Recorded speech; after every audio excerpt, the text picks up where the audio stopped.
umat. Berikut ini mari kita simak bersama isi tausiah dari guru kita almarhum Kiai Haji Zainuddin MZ. Selamat mendengarkan. Saudara-saudara kaum muslimin rahimakumullah,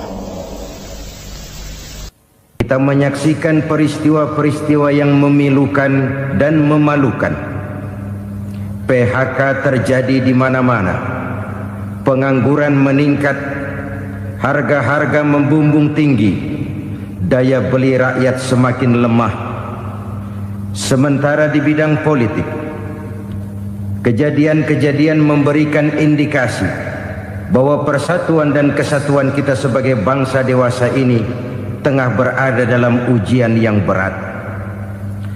Pada jumpa kita kali ini, tanpa bermaksud untuk mencari kambing hitam dari bencana yang kita hadapi, saya ingin menyampaikan sebuah hadis yang diriwayatkan oleh Imam At-Tabarani dari Ibnu Abbas bahwa Rasulullah sallallahu alaihi wasallam bersabda, khamsun bi khamsin, ada 5 perkara yang dapat menimbulkan 5 macam bencana.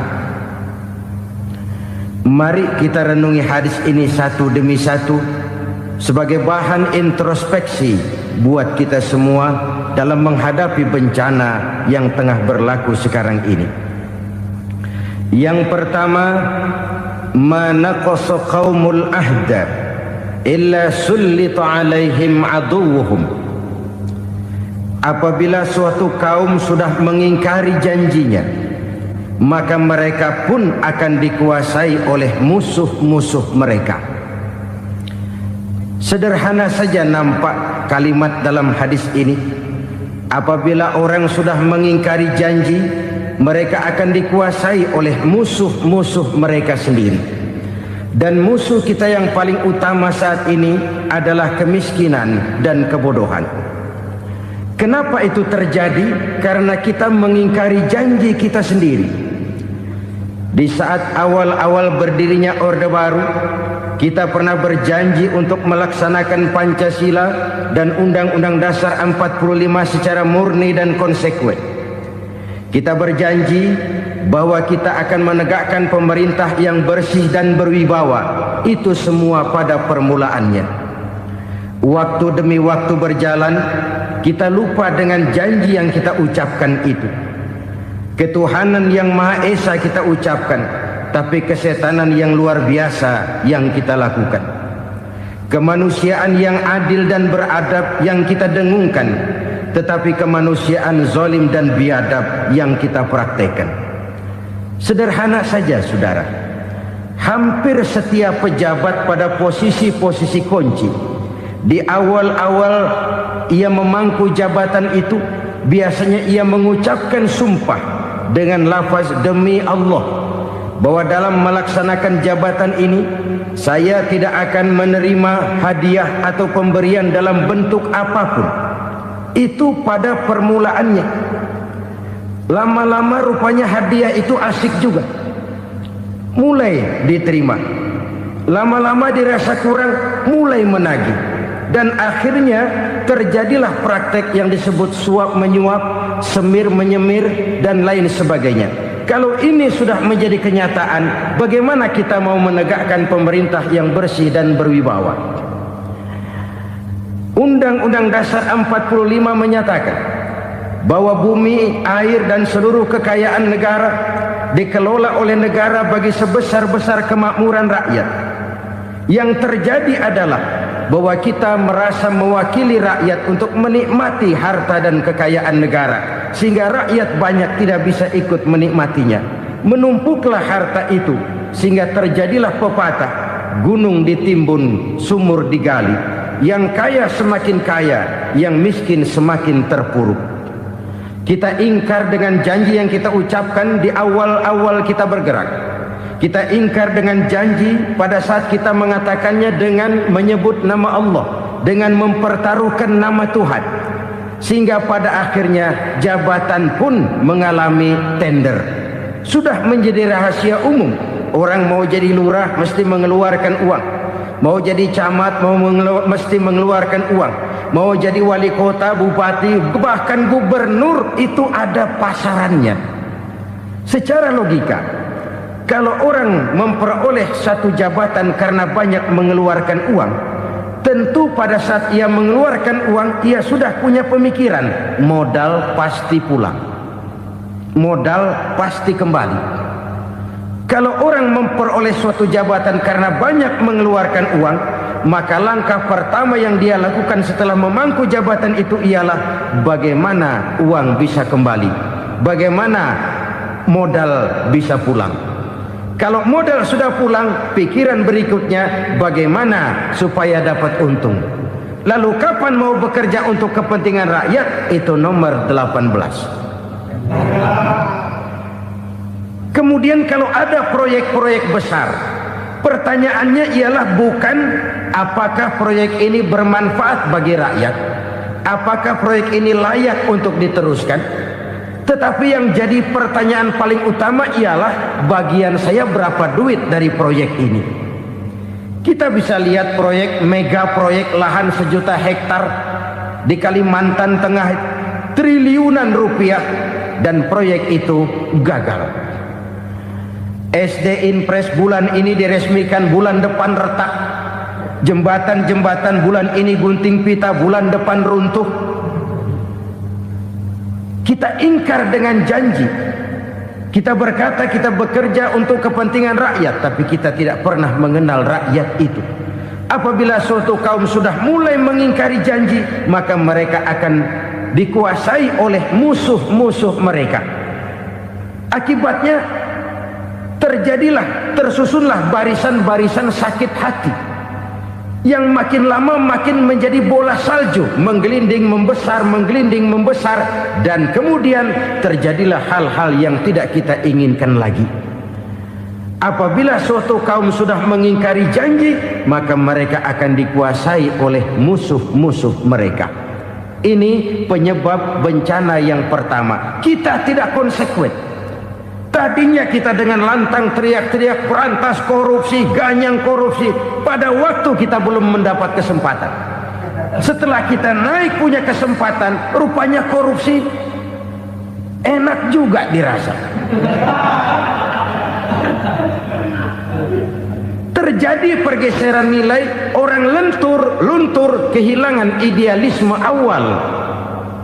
Lalu untuk menghibur-hibur diri, menutup-nutup kesalahan, kita gunakanlah pepatah bahwa tidak ada gading yang tak retak, bahwa kita harus mikul dur mendem jero. Itu semua cuma sebagai dalih agar kesalahan kita tidak dibicarakan orang lain. Padahal kita sendiri yang mengingkari janji. Kita yang keluar dari komitmen awal kita. Kita berjanji melaksanakan Pancasila dan Undang-Undang Dasar 45 dengan murni dan konsekuen. Kita berjanji untuk menegakkan pemerintah yang bersih dan berwibawa. Namun dalam kenyataannya itu tidak kita laksanakan dengan sebagaimana mestinya. Kita bergeser, kita mengalami proses degradasi, peluncuran nilai, dan akhirnya terbentuklah barisan-barisan sakit hati yang semakin lama semakin membesar itu.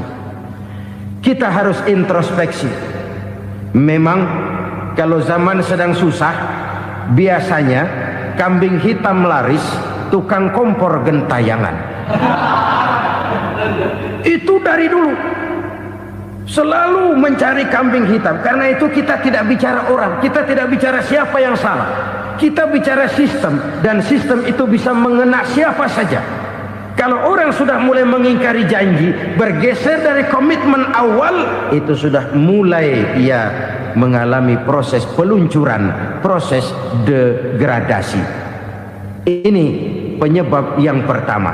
Kita tidak lagi konsekuen bahwa bumi, air, sumber daya alam adalah milik negara, dikuasai oleh negara, digunakan bagi sebesar-besar kemakmuran rakyat. Ternyata rakyat yang makmur itu tidak merupakan gambaran yang menyeluruh dari rakyat kita. Undang-undang dasar kita menganut ekonomi kekeluargaan, tapi yang kita praktekkan adalah ekonomi keluarga. Kalau bukan keluarga nggak dapat proyek. Kalau bukan keluarga nggak dapat, macam-macam kekeluargaan kita rubah menjadi keluarga, timbullah penyakit nepotisme. Kita bergeser, kita ingkari janji, dan kita anggap kita atasnamakan rakyat. Rakyat cuma sekedar jadi address, rakyat cuma sekedar jadi alamat, tetapi kehidupan mereka tidak banyak berubah dan tidak banyak terangkat. Kaum muslimin rahimakumullah, ini penyakit yang pertama, penyebab bencana yang pertama. Yang kedua kata Nabi, wa ma hakamu bighairi ma anzalallah, apabila hukum yang diterapkan sudah tidak lagi bersumber dari hukum Allah, illa fasya fihimul faqru, maka akan bertebaranlah kemiskinan di mana-mana. Ini artinya apa? Apabila hukum tinggal sebuah stempel, apabila hukum sudah diatur menurut kepentingan, apabila hukum sudah tidak lagi ditegakkan secara adil, maka kemiskinan merambah di mana-mana. Hukum diatur menurut selera orang yang sedang berkuasa, maka yang benar bisa jadi salah, yang salah bisa jadi benar. Hukum dalam kenyataan hidup berlaku seperti pisau. Pisau itu kan saudara lihat, yang namanya pisau dimanapun itu tajamnya ke bawah, ke atas tumpul. Kalau hukum itu, kalau untuk rakyat, hukum itu tajam bukan main, cepat sekali dilaksanakan. Tapi giliran menengah ke atas, yang gedean dikit berbuat salah, hukum tumpul. Hukum pura-pura tidak dengar, akibatnya terluka rasa keadilan rakyat. Satu kasus rakyat diam, dua kasus rakyat diam, tiga kasus rakyat diam, kasus terakumulasi di hati rakyat, luka rasa keadilan, dan itu menjadi sumber bencana. Penjarahan kita tidak setuju itu, tapi kita harus melihat kausalnya. Itu kan tidak berdiri sendiri, itu kan karena terlukanya rasa keadilan rakyat, melihat kesempatan ini tidak merata. Kalau rakyat ini yang ngajukan kredit ke bank, walaupun jumlahnya cuma jutaan, ratusan ribu, susahnya 17 setan. Tapi ada orang-orang tertentu yang agunannya palsu, jaminannya palsu, bawa kata belece, bukan cuma miliaran, triliunan kredit bisa keluar. Terluka rasa keadilan, hilangnya kesempatan. Rakyat cuma dapat kesempitan, jarang dapat kesempatan. Dari lukanya rasa keadilan ini, memang ya entah lipstik, entah basa-basi, dibentuklah tim ini, dibentuklah badan pengawas ini, dibentuklah tim ini. Kalau membentur tahu, hancur tahu. Tapi kalau tim yang dibentuk membentur karang, bukan karangnya yang hancur biasanya, timnya yang bubar. Kenapa? Yang dibentur batu karang yang sangat keras. Kita main-main dengan hukum, kita tidak konsekuen dengan hukum, luka rasa keadilan, dan itu terakumulasi. Edi Tamsil, rakyat tahu, terakumulasi, menguap begitu saja. Kasus-kasus lain rakyat tahu, menguap begitu saja. Ketidakadilan terakumulasi, mengendap di hati rakyat, menunggu ledakan. Pada saat sumbu meledak, rakyat tidak bisa dibendung lagi. Oke, kita tidak setuju dengan penjarahan, tapi jangan melihat itu sebagai peristiwa yang berdiri sendiri. Kenapa itu terjadi? Kausalnya kenapa? Oke, kita tidak setuju memang, tapi yang dijarah oleh rakyat kan memang cuma untuk perut. Yang dijarahkan beras, yang dijarahkan televisi, yang dijarahkan kulkas yang masih bisa dihitung, yang memang real untuk kebutuhan rakyat. Penjara berdasi kepala botak yang menguras uang rakyat habis-habisan, enak saja melenggang dalam kehidupan ini. Makin terluka rasa keadilan rakyat. Apabila hukum yang diterapkan sudah menyimpang dari keadilan yang diajarkan Allah, fasyafihimul fakru, bertebaranlah kemiskinan. Aneh, memalukan, memilukan. Sebuah negara agraris yang katanya pulaunya hijau royo-royo, gemari palau jenawi toto tentem kertora harjo, yang tahun 93 pernah mendapat penghargaan dari FAO, Badan Pangan Sedunia, sebagai negara yang berhasil dalam swasembada pangan. Sekarang ini kita terpaksa betul beli beras dari Vietnam, beli beras ke Kamboja, beli kedelai dari Kamboja. Kenapa? Lahan sawah kita habis ditanami pabrik. Teknologi kita, teknologi loncatan yang non-applied, tidak terpakai oleh kita.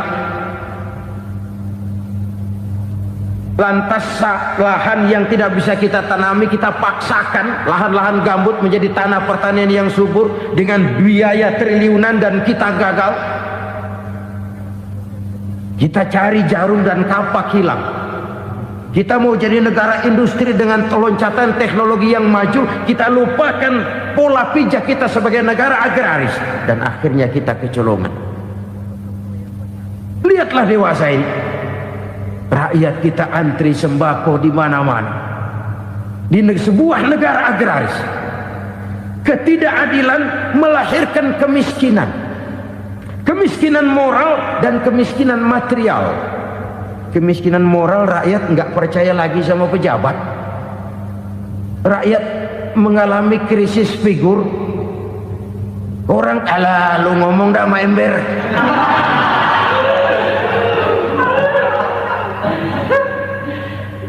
Penataran yang menghabiskan biaya miliaran itu melahirkan pejabat-pejabat korup. Pengawasan yang menghabiskan biaya miliaran itu ternyata impoten, mandul. Kemiskinan moral. Jujur saya berkata, saudara-saudara, setelah pintu reformasi dibuka, itu yang masuk memang macam-macam. Ada yang memang punya tujuan murni, konsekuen dan punya konsep. Ada yang nunggu di tikungan, begitu mobil lewat nyamber pintu, berangkat ikut reformasi. Ada yang memanfaatkan momentum, mumpung, untuk nyampein unek-unek, ngerti nggak, pokoknya ngomong. Sehingga keadaan semakin rancu, kebingungan semakin menjadi-jadi, masalah yang paling urgen tidak terselesaikan. Sekarang ini orang berpikir mendingan jadi pala ular daripada jadi buntut macan. Buntut macan memang hebat macan, tapi kalau buntutnya cuma ugel-ugel di belakang buat apa? Mendingan jadi pala ular, kecil juga nyaplok. Artinya ya biar kecil juga kalau punya partai kan gagah. Lalu rame-rame bikin partai kayak bikin arisan. Orang makin mengalami dislokasi. Semua mau jadi pahlawan, semua mau nomor satu, semua ngomong. Iya kalau bidangnya, kalau bukan makin rancu. Marilah lewat kesempatan ini saya mengajak kita untuk tahu diri. Biarkan politisi ngomong politik, biarkan ekonom menata ekonomi, biarkan praktisi bicara soal hukum, biarkan rakyat munajat, istighfar, mohon pertolongan Allah. Tahu diri kita. Kalau memang ayam, kukuruyuk aja dah. Kalau memang kucing, ayo ngeong. Kalau kambing, silahkan ngembe. Udah tahu ayam, ngeong bunyinya. Suaranya palas, orang nggak ngerti, bingung, makin menjadi-jadi. Ibarat kesebelasan sepak bola bangsa kita sekarang ini, rame-rame mau bikin gol, kiper ikut nyerang sekarang. Memilukan dan bahkan memalukan. Wa ma hakamu bighairi ma anzalallah illa fasha fihimul fakru. Kalau hukum yang diterapkan sudah menyimpang dari keadilan yang diajarkan Allah, bertebaranlah kemiskinan di mana-mana. Coba sekarang ini, yang punya duit bingung, apalagi yang kagak punya duit. Yang pengusaha gede ngeluh, apalagi yang pengusaha pas-pasan. Yang kagak punya beras, yang punya beras saja masih bingung, apalagi yang nggak punya beras. Ini sudah demikian merata. Dulu kita kagum mendengar konglomerat kelas buadak, kelas-kelas yang seakan-akan cuma ada dalam khayalan mereka, punya kekayaan miliaran dolar, triliunan, sudahlah seolah-olah nggak terjangkau sama kita. Weh, ternyata yang gede-gede itu juga gede utangnya. Dan rontok satu demi satu. Ternyata rakyat selama ini cuma dialamatkan, cuma dijadikan address. Rakyat yang tidak banyak ngerti persoalan ini harus menanggung hidup ini begini berat, harus menanggung beban hidup ini begini tinggi, daya beli semakin lemah, semakin terpuruk dan terpuruk, sedang keadaan belum juga banyak berubah. Yang hutang sama luar negeri itu kan bukan rakyat kecil, Ciano. Yang banyak nyimpen dolar juga kan Ciano. Rakyat kecil bocah kampung mah jangankan nyimpen dolar, ngelihat juga tumben. Kemana kita mesti bercermin? Sekali lagi saya mengatakan maaf, kita tidak bermaksud mencari kambing hitam. Karena itu kita tidak bicara orang, kita bicara sistem, kita bicara keadaan. Beginilah yang dikatakan Nabi, penyebab timbulnya bencana, hukum yang ditegakkan tidak lagi berorientasi kepada keadilan, tapi berorientasi kepada kepentingan. Akhirnya bentuk hukum seperti pisau, tajam ke bawah, tumpul ke atas. Hukum cuma buat rakyat kecil, tetapi kelompok menengah ke atas kadang-kadang kebal dari perlakuan hukum. Maka bertebaranlah kemiskinan. Iya, kemiskinan moral berupa lukanya rasa keadilan. Kalau rasa keadilan terluka, orang kan nunggu kesempatan, saudara. Iya, dia nggak bisa ngomong, iya, dia nggak sanggup action, iya, dia nggak bisa tunjuk rasa, tapi hatinya kan kapan ada kesempatan, kapan ada waktu, tunggu. Hatinya mesti begitu. Sehingga begitu ada kesempatan, terjadilah hal-hal yang tidak terhindarkan. Dan itu ekses, bukan reformasi. Jangan seperti sebuah dialog saya dengan seorang abang beca. Saya bertanya, bang, ya, abang tahu nggak reformasi? Tahu, Ustaz. Apa? Pembakaran.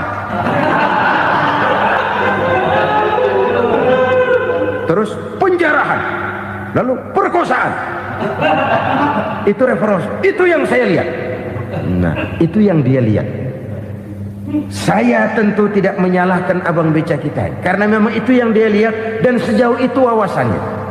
Tapi ini indikasi bahwa banyak rakyat kita yang belum bisa menggunakan kebebasan secara bertanggung jawab. Padahal kebebasan tanpa tanggung jawab tirani. Sebuah contoh gampang-gampangan. Saya beli radio, saya setel di kamar saya, lalu saya bilang, ini radio gue. Yang beli gue, pakai duit gue setel di kamar gue, sekeras-kerasnya, gak ada urusan sama orang lain. Itu kata saya. Tetapi tetangga saya sebelah rumah kan boleh juga ngomong begitu. Kata tetangga saya, ini mata gue, yang ngantuk gue tidur di kamar gue, kenapa suara radio lu nyampe kemari? Artinya apa ini? Kebebasan saya nyetel radio dibatasi oleh kebebasan tetangga saya yang mau tidur. Tidak ada kebebasan mutlak. Kebebasan mutlak tanpa tanggung jawab kembali akan melahirkan tirani, kembali akan melahirkan pemaksaan kehendak. Dan itu lagi-lagi bukan demokrasi. Saudara-saudara kaum muslimin rahimakumullah. Ini penyakit yang kedua, lukanya rasa keadilan, terutama di kalangan rakyat kecil. Itu mengendap menjadi akumulasi dan menunggu giliran kapan bisa dimuntahkan. Dengan kata lain, rakyatnya udah banyak banget makan yang perutnya jadi enak, nyelam. Kapan nunggu muntahnya? Udah begini banyak akumulasi yang mereka pendam di perut ini, sehingga ketika terjadi kesempatan itu sudah tidak terkendalikan lagi. Kita out of control. Saya tidak mentolerir sikap-sikap kekerasan. Bahkan saya lebih cenderung bahwa kalau di rumah kita banyak tikusnya, tikusnya saja racuni, jangan rumah dibakar. Bahwa ada korupsi, ya, ada kolusi, memang ada nepotisme, tentu. Tetapi tikusnya saja racuni. Jangan mau ngusir tikus bakar rumah. Tikusnya lari, tikusnya selamat, rumahnya ewes-ewes.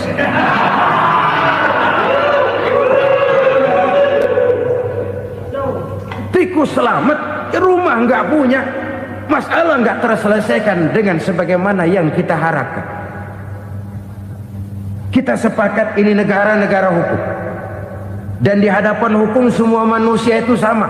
Itu prinsip yang diajarkan Allah. Al-musawat bainan nas fi takalifil ahkam. Semua manusia sama dalam berhadapan dekat dengan hukum Allah Subhanahu wa taala. Kalau hukum sudah pandang bulu, itu jelas yang enak yang banyak bulunya. Siapa yang banyak bulunya? Monyet. Kalau hukum pandang bulu, monyet keenakan. Saudara-saudara kaum muslimin rahimakumullah, introspeksi. Mari kita bercermin bagaimana perjalanan hukum selama ini. Kalau introspeksi ini kita temukan, lalu ada upaya untuk memperbaiki diri. Jangan menggunakan tak ada gading yang tak retak, mikul duwur mendem jero untuk menutup-nutupi kesalahan orang. Padahal kesalahan itu sedemikian besar. Padahal rakyat kita tiap hari antri sembako. Ada yang sehari sekali makan, ada yang makan sudah bercampur tiwul, ada yang nasi sudah dicampur pisang, balik jadi orok lagi. Macam-macam upaya rakyat untuk menangsal perut ini. Lalu rakyat ditenang-tenangkan, lebih baik puasa Senin Kemis sambil menghadapi krisis ekonomi. Kenapa rakyat yang disuruh puasa? Kenapa bukan pejabatnya yang puasa lebih dulu untuk kemakmuran rakyat? Kalau rakyat yang memang perutnya udah gepeng disuruh puasa, makin krempeng perutnya. Artinya pejabat harus punya sense of politics. Ya, tidak, puasa itu kan tidak cuma Senin Kemis saja. Puasa itu puasa perasaan, puasa menghargai perasaan yang sedang kondisi yang sedang dihadapi oleh rakyat. Bagaimana rakyat yang tengah antri sembako melihat pejabatnya lewat dengan mobil yang harganya sampai 1 miliar. Oh, inilah pemimpin saya. Luka lagi rasa keadilannya. Kita tidak tenggang rasa. Puasa dalam artian itu pun akan menolong menegakkan semangat kebersamaan, membentuk semangat kebersamaan. Saudara-saudara kaum muslimin rahimakumullah, penyebab bencana yang ketiga dikatakan oleh baginda Nabi, wala dhaharat fihimul fahishatu illa fasha fihimul maut. Apabila kekejian telah merajalela, maka maut bertebaran di mana-mana. Kita renungi butir kalimat dalam hadis ini.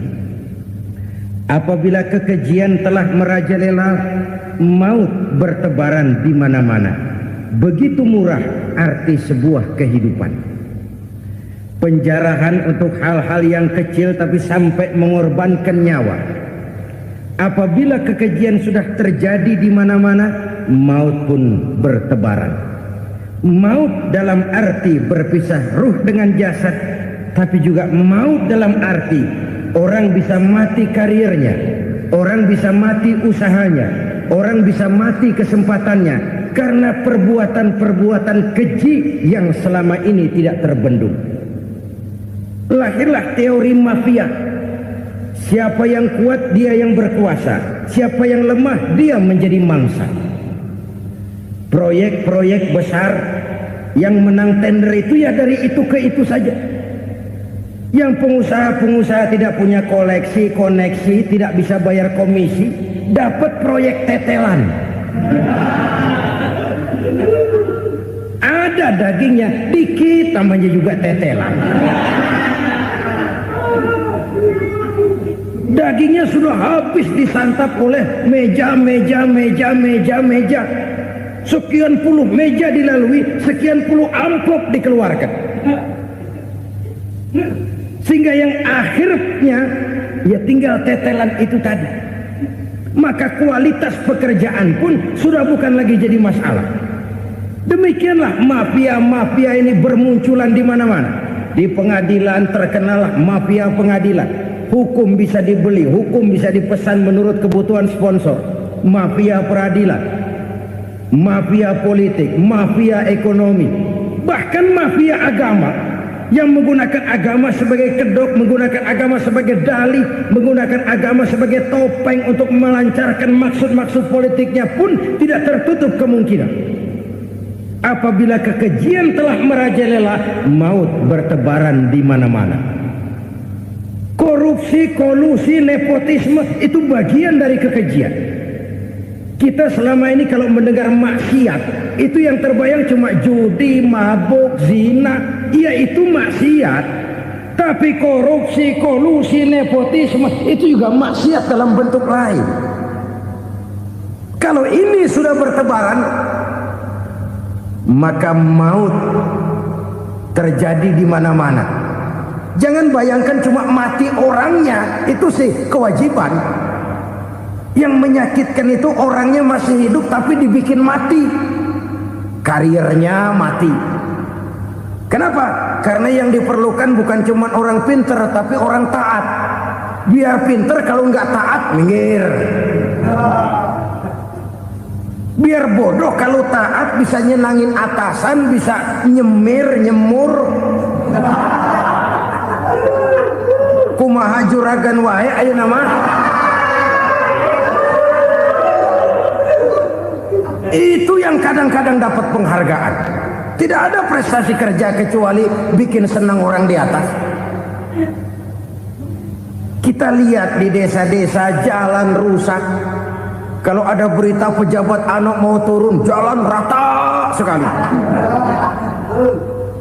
Sampai tanah dari mana aja dikeruk buat ngeratain tuh jalan. Pejabat pulang legok lagi jalanan. Katanya kita kerja buat rakyat, nyatanya kita cuma melayani atasnya. Kenapa? Terjadi lingkaran setan. Seperti kata lagu Dul Sumbang itu. Mahasiswa takut sama dosen, dosen takut sama dekan, dekan takut sama rektor, rektor takut sama menteri, menteri takut sama presiden, presiden takut sama mahasiswa. Muter balik lagi, lingkaran setan, lingkaran setan. Saudara-saudara kaum muslimin rahimakumullah, kekejian yang merajalela, praktek-praktek mafia yang tertuang dalam kehidupan sehari-hari menyebabkan orang mati karirnya, jasad masih hidup, karir mati, itu menyakitkan. Mati bisnisnya. Rakyat kecil pernah senang ketika cengkeh booming, harganya bagus, rakyat banyak yang pergi haji. Lalu mau ditata, lahir tata niaga cengkeh, malah amburadul. Harga cengkeh jatuh, petani cengkeh kecil menjerit. Siapa yang untung? Segelintir orang. Masihkah kita pakai atas nama rakyat untuk kepentingan nasional, padahal yang nyanyi cuma segelintir orang? Masihkah kita mau bohongi rakyat ini dengan mobil nasional tapi bikinan Korea? Masihkah kita mau bermain verbalisme, bermain kata? Ini sebuah masa lalu yang tidak perlu terulang lagi untuk masa-masa yang akan datang. Kekejian merajalela, orang mati karir, bisa mati usaha, mati bisnis, Usahanya maju, dirangkul, hancur. Usahanya maju, dipukul, hancur, tenggelam. Bahkan yang memilukan dan memalukan badan-badan usaha milik negara itu dikebiri sedemikian rupa sehingga tidak menghasilkan hal-hal yang bermanfaat buat negara. Saudara-saudara kaum muslimin rahimakumullah, kalau nafsu yang sudah mengatur itu semua, maka kekejian pun merajalela. Orang sudah pakai teori mafia, yang kuat dia yang menang, yang kuat dia yang berkuasa, yang lemah silakan minggir di sudut-sudut kehidupan. Kalau kekejian seperti ini merajalela, maut bertebaran di mana-mana. Banyak orang mati karirnya, banyak orang mati usahanya, banyak orang mati imajinasi. Sekarang ini dalam dunia seni yang banyak karyawan seni, bukan seniman. Seniman itu kan dilahirkan. Lain seniman, lain karyawan seni. Sekarang yang banyak karyawan seni, bukan seniman. Mati karier, mati imajinasi, mati improvisasi. Sehingga kehidupan persis sinetron. Sinetron itu yang kita lihat rumah mewah, yang kita lihat rumah bagus. Gak pernah kita lihat di sinetron kita ini rakyat antri sembako.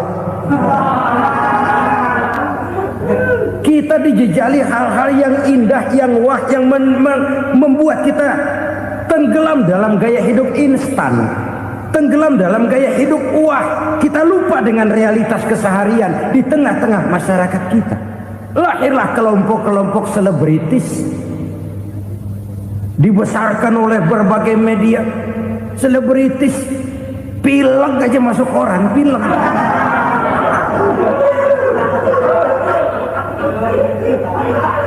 Rakyat yang pingsan antri beras nggak masuk koran. Rakyat yang semaput antri minyak nggak masuk koran. Selebritis panok masuk koran.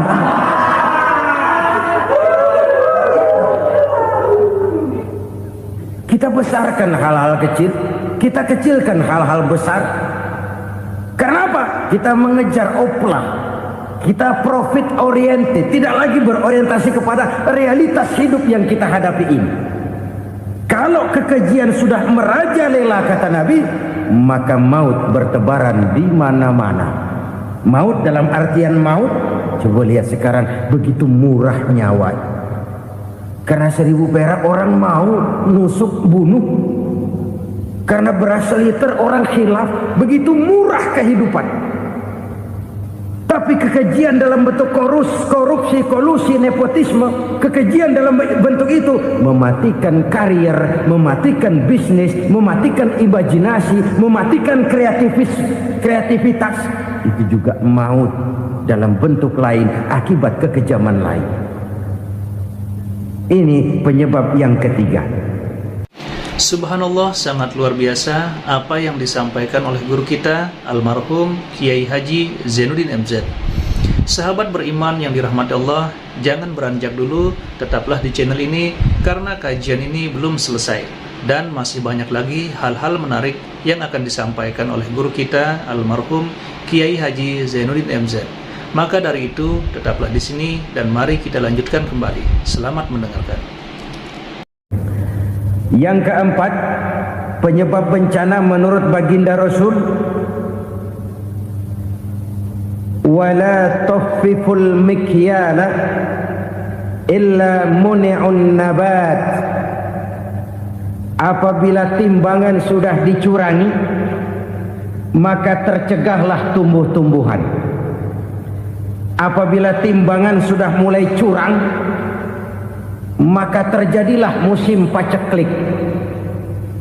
Apabila bisnis sudah bergaya mafia tadi itu, kecurangan-kecurangan terjadi, tender di balik pintu, yang dimenangkan cuma kelompok-kelompok yang bisa memberikan presentasi yang besar, muni'un nabat, terjadilah paceklik.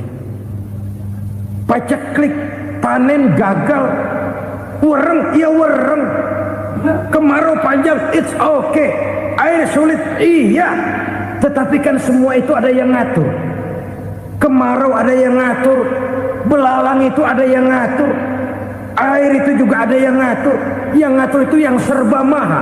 Kalau ia murka melihat kecurangan timbangan, Allah itu kalau murka kan gampang saja, tinggal komandoin balang, lang, hancurin tuh sawah.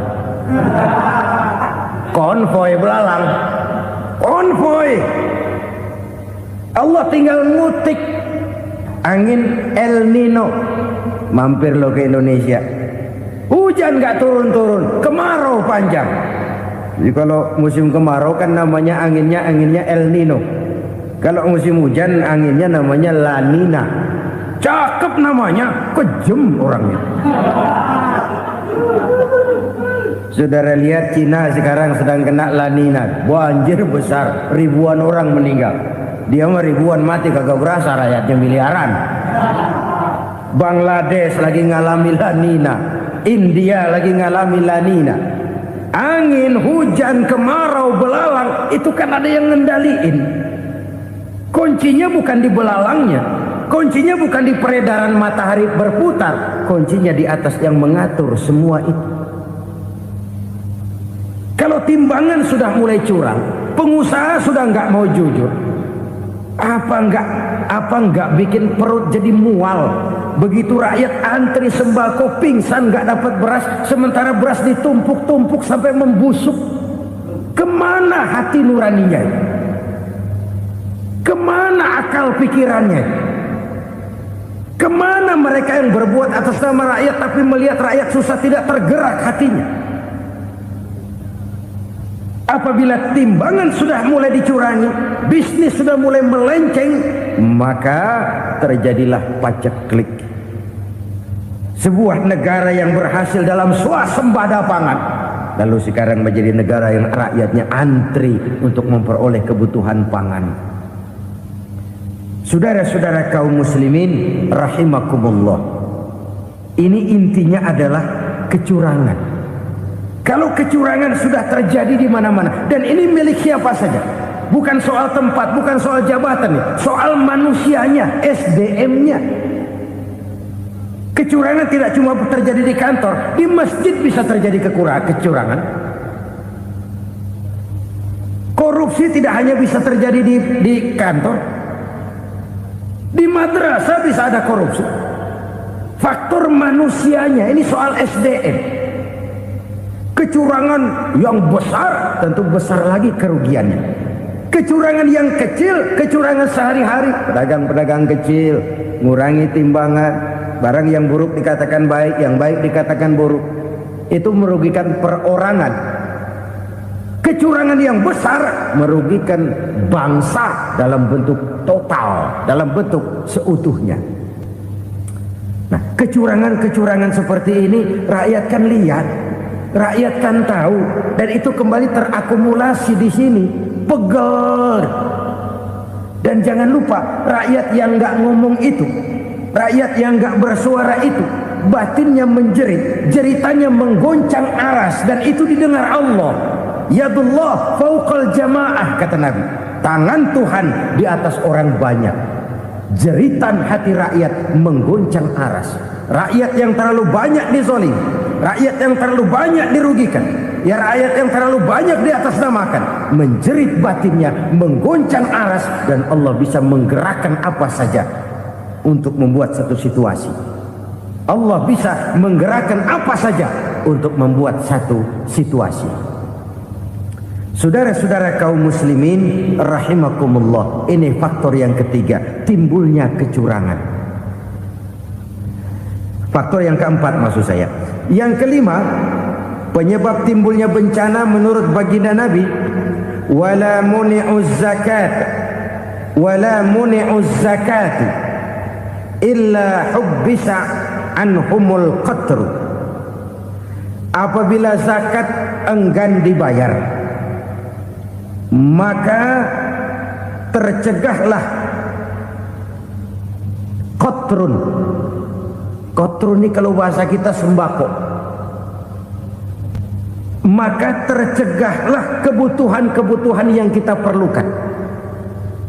Ini kita tidak meragukan bahwa yang kita tuju adalah masyarakat yang adil dalam kemakmuran dan makmur dalam keadilan. Nah, antara kemakmuran dan keadilan ini memang sering tidak bisa berjalan seiring.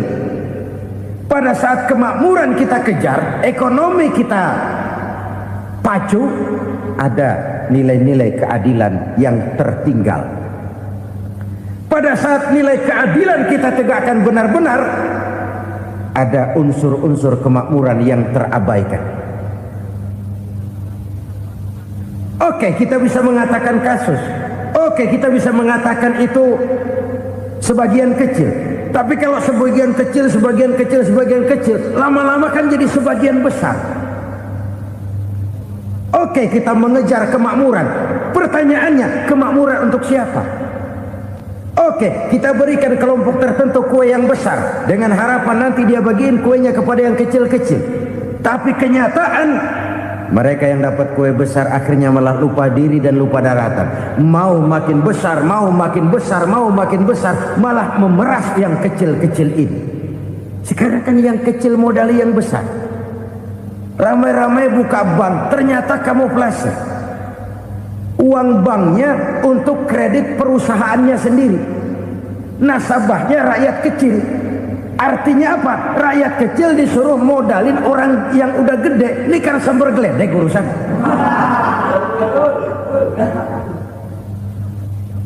Ini kan permainan apa lagi? Rakyat kecil suruh modali yang gede. Nasabahnya rakyat kecil, kumpulkan uangnya di bank, kucurkan kredit kepada perusahaannya sendiri. Bukankah itu rakyat kecil suruh modali yang gede? Sudah begitu kejamkah kita untuk meraih keuntungan dengan mengorbankan orang kecil ini? Sudah tidak bicara lagi kah nurani kita melihat penderitaan orang yang semakin susah ini? Kalau zakat enggan dibayar, padahal zakat 2,5% saja, 2,5% saja. Kalau itu pun enggan, kalau zakat saja enggan, bagaimana pula yang namanya sedekah, bagaimana pula yang namanya infak, bagaimana pula yang namanya santunan, bantuan. Kadang-kadang lipstick nyumbang si nyumbang, cuman nyolongnya lebih gede. Ini namanya sumbangan lipstick. Buat lipstick itu kan buat ngumpetin bibir pucat. Itu fungsi utama lipstick. Buat ngumpetin korupsinya, nyumbang kegiatan-kegiatan sosial. Tapi yang dia korup lebih gede dari yang dia sumbangi. Lipstick kamuflase. Nepu kata anak sekarang.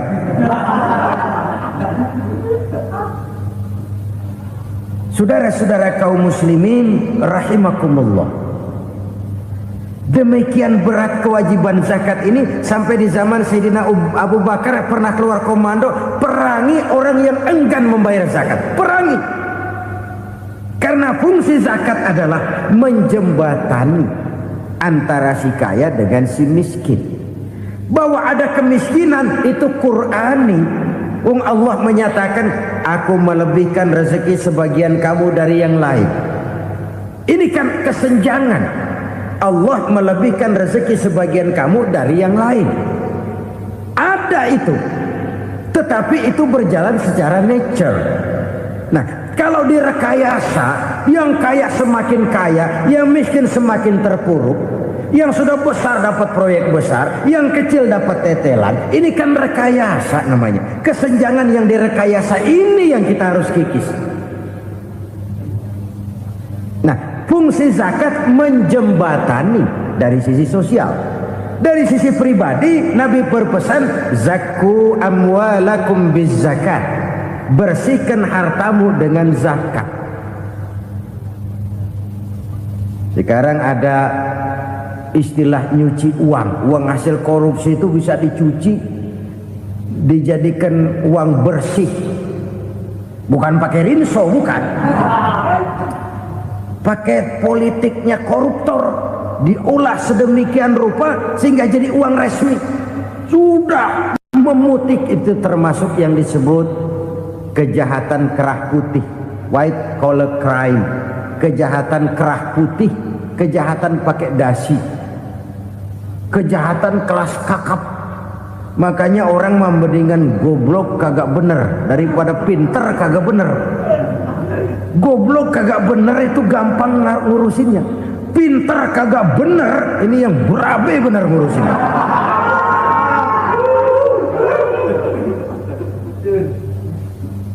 Kita bukan cuma perlu orang pinter kok di zaman sekarang. Kita perlu orang-orang bener yang punya komitmen, yang sesuai kata dan perbuatan, yang bisa merasakan apa yang dirasakan oleh rakyat, yang punya sense of politik yang tinggi, yang peka, yang penuh keterbukaan, yang punya wawasan dan pandangan jauh ke depan.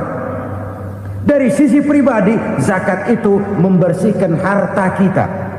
Ya, dia tercampur dengan yang subuhat, dia bahkan mungkin tercampur dengan sedikit-sedikit yang haram. Itu zakku amwalakum bizzakat. Bersihkan hartamu dengan zakat itu. Pada sisi sosial ia menjembatani, pada sisi pribadi ia membersihkan harta kita. Karena itu kalau kita minta berdoa minta rezeki, syarat rezeki itu halalan thayyiban wasi'an. Nggak pernah kurang dari 3 itu. Halal, bagus, banyak. Halal, bagus, tapi sedikit, susah ngaturnya. Halal, banyak, tapi kurang bagus. Buat apaan? Bagus, banyak, tapi haram. Enggak ada artinya.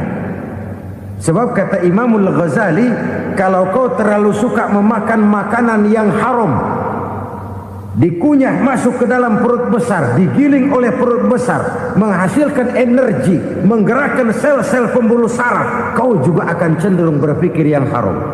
Kalau sudah cenderung berpikir yang haram, perbuatan pun akan mengarah kepada perbuatan-perbuatan yang haram.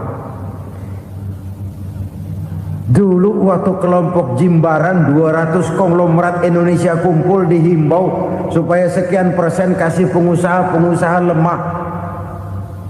Itu kan cuma sekedar belas kasihan, tidak banyak menolong keadaan. Dan bukan itu yang diperlukan pengusaha-pengusaha kecil. Yang diperlukan adalah berikan kami kesempatan seperti mereka dapat kesempatan. Berikan kami peluang seperti mereka juga dikasih peluang. Kalau cuma dikasih 100 juta, 200 juta hari ini, usaha kami nggak ada prospeknya, peluang kagak ada, kan sama juga bohong. Diceburin ke kali, disuruh berenang, tangan diikat, mendingan mampusin ketahuan. Ayo berenang, berlomba, tangan diikat, kaki diikat. Sama saja nyuruh mati. Jadi jangan kasih ikannya, kasih kailnya. Yang diperlukan pengusaha kecil menengah ke bawah itu bukan cuma sekedar belas kasih dari konglomerat-konglomerat besar. Berikan kami peluang seperti mereka juga dapat peluang. Berikan kami kesempatan seperti mereka dapat kesempatan. Berikan kami kredit dengan kemudahan seperti mereka juga kalau minta kredit begitu mudahnya. Menciptakan peluang dan kesempatan, pemerataan, bukan menciptakan manusia Indonesia dengan standar ekonomi yang sama. Semua rumahnya harus sama, semua punya mobil. Itu sih kebersamaan bebek. Bebek, coba lihat bebek, satu ngalor semua, satu ngidul semua. Kebersamaan bukan itu. Kebersamaan adalah menciptakan peluang. Kalau yang kaya bisa semakin kaya, kenapa yang miskin tidak bisa ikut naik jadi sedikit kaya? Kalau pengusaha yang sudah kuat bisa bertambah menjadi kuat dengan proyek mega proyek, kenapa yang menengah tidak bisa ikut menjadi kuat? Dan kenapa kekejian itu merajalela? Kita dengar lewat berita-berita PLN tekor, PLN utang. Kenapa? Dia beli listrik dari swasta yang belinya lebih mahal daripada penjualannya. Artinya dia beli itu listrik dari perusahaan listrik swasta, dia jual kepada rakyat lagi. Harga jualnya lebih murah daripada dia beli kepada swasta. Kenapa? Ada tekanan lagi tuh. Biasa siklus lagi. Hukum Boyle, atas neken paling bawah gepeng. Ya kita nih rakyat kecil, emang nasibnya gepeng-gepeng terus. Saudara-saudara kaum muslimin rahimakumullah, dari 5 penyebab bencana ini kita ambil kesimpulan untuk sebuah renungan dan introspeksi kita bersama. Pertama, mengingkari janji, padahal janji itu yang lebih tinggi nilainya adalah di hadapan Allah Subhanahu wa taala. Baik wakil-wakil rakyat di parlemen maupun pemimpin-pemimpin rakyat di dalam kabinet, apabila memangku suatu jabatan, selalu mereka mengawali dengan sumpah, dan sumpah itu dimulai dengan demi Allah. Sadarkah kita pada saat itu kita ucapkan bahwa kita sudah mempertaruhkan Allah untuk jabatan yang kita pegang? Kita sudah mempertaruhkan nama Allah untuk posisi yang dipercayakan kepada kita. Sadarkah kita bahwa menyia-nyiakan itu satu dosa yang sangat besar, yang tidak hanya kepada Allah tetapi juga kepada rakyat yang kita wakili, kepada rakyat yang kita pimpin. Cukuplah sudah rakyat dijadikan adres, umat dijadikan alamat sebagai numpang. Marilah kita kembali kepada komitmen awal dengan jujur kepada janji kita sendiri. Lalu yang kedua, kekejian, baik berupa korupsi, kolusi, nepotisme, dan perbuatan-perbuatan lain akan melahirkan kemiskinan. Kekurangan pangan bukan satu-satunya yang menyebabkan rakyat menderita. Lukanya rasa keadilan terakumulasi di hati rakyat, dan jeritan hati rakyat mengguncang aras. Kalau Allah murka, Allah bisa melakukan apa saja untuk menciptakan suatu kondisi. Faktor yang ketiga adalah praktek mafia menebarkan maut, baik orang yang mati jasad dan rohaninya maupun orang yang mati karirnya, mati kejujurannya, mati usahanya, mati imajinasinya. Hilang kreativitas kita sebagai bangsa. Faktor yang keempat, kecurangan-kecurangan di bidang usaha, di bidang tender, mengandalkan menjual kekuasaan. Dan memang repot kalau penguasa jadi pengusaha. Mau atau tidak mau, kebijakan-kebijakan kekuasaannya akan memperkuat jaring-jaring usahanya. Dan pada saat itu objektivitas sulit ditemukan lagi. Lalu yang kelima, keengganan membayar zakat, menumpuknya kekayaan negara pada kelompok-kelompok tertentu. Ini akan melahirkan paceklik yang berkepanjangan. Menumpuknya kekayaan dan harta negara pada kelompok-kelompok tertentu akan melahirkan paceklik dan kemiskinan yang berkepanjangan.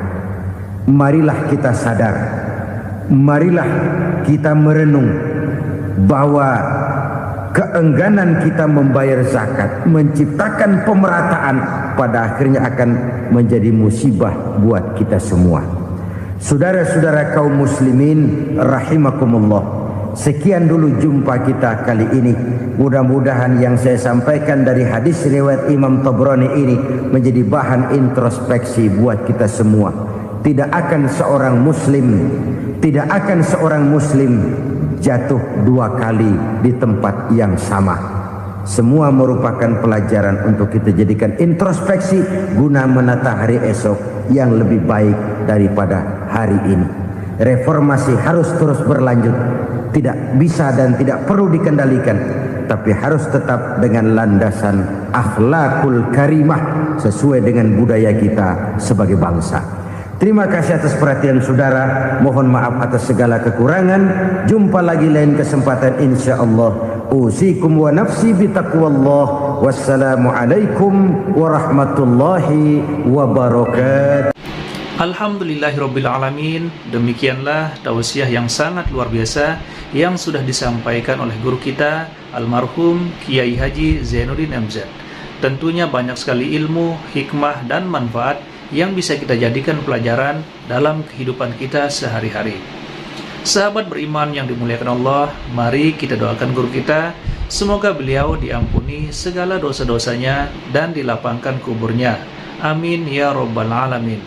Dan buat sahabat semua yang sudah setia menonton tausiah ini sampai selesai, saya ucapkan terima kasih banyak. Semoga Allah Subhanahu wa Ta'ala senantiasa selalu melimpahkan rahmat dan karunia-Nya kepada sahabat semua, selalu diberikan kesehatan, dimudahkan segala urusannya, dan dilancarkan rezekinya. Amin amin ya rabbal alamin. Sahabat beriman yang dimuliakan Allah, demikian yang dapat saya bagikan. Kurang lebihnya mohon maaf. Wabillahi taufik wal hidayah wa ridha wal inayah. Wassalamualaikum warahmatullahi wabarakatuh. Setelah kita mendengarkan bersama kajian penuh ilmu, penuh hikmah dan manfaat yang sudah disampaikan oleh guru kita Al-Mafrullah Kiai Haji Zainuddin MZ, sekarang mari kita lanjutkan aktivitas kita masing-masing. Saya doakan semoga sahabat semua selalu diberikan kesehatan, kelancaran, dan dimudahkan segala urusannya. Amin ya rabbal alamin. Sampai bertemu lagi di video Samudra Relaxing berikutnya. Assalamualaikum warahmatullahi wabarakatuh. Assalamualaikum warahmatullahi wabarakatuh. Alhamdulillahi wa kafa, wassalatu wassalamu ala rasulillahil mustafa wa ala alihi wa sahbihi wa man ihtada. Amma ba'du. Sahabat beriman yang dimuliakan Allah, alhamdulillah kita bertemu lagi di channel ini. Doa dan harapan saya semoga sahabat semua selalu diberikan kesehatan,